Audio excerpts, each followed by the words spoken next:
Main gate. আসসালামু আলাইকুম। আজকে পূর্ণিমা, তাই দরগার মাজারে ঘুরতে আসলাম রাত্রে। এখন প্রায় 1:30 বাজে। আমাদের খাজা খানজান রহমতুল্লাহর মাজার। এই যে আমাদের মাজারের মেইন গেট, আমরা প্রবেশ করতেছি, মাজারের ভিতরে যাচ্ছি। আজকে পূর্ণিমায় আশা করি অনেক লোকজন আসে, দেখতে পারবো। এই যে বাংলা কাজ চলতেছে। কুকুর কেন ঝিমিয়ে? নেই কি ড্যাগের বড় বাড়ি? কেন কুকুর থাকলো ঘুমিয়ে? জানতে চাই। আমি এখন যাব ফকিরদের কাছে, জিজ্ঞেস করব কেন মেইন গেটের পাশে কুকুর ঘুমালো। তোমরা কেন রান্না বান্নার ব্যবস্থা কি করনি? কেন কুকুর ঘুমিয়ে থাকবে? ড্যাগ আছে, রান্না নাই।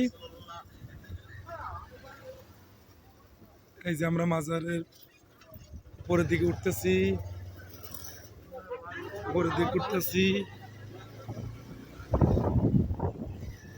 অনেকে গল্প গুজব করতেছে, কেউ উঠতেছে, এরা কেনাকাটাও করতেছে। ডানি দাও, ডানিতে যাও, ডানিতে যাও, ডান থেকে যাও, ডান থেকে যাও। গাইস, কি বলে দেখি, গাইস বলে না? এই যে হ্যাঁ গাইস, হ্যালো গাইস, গাইস না, হ্যালো হ্যালো গাইস। আপনারা সবাই দেখতে পারতেছেন রাতের ভিতর আমরা এই দিঘির কাছাকাছি চলে আসতেছি। এই এই যে আমরা ঘাটে চলে আসলাম।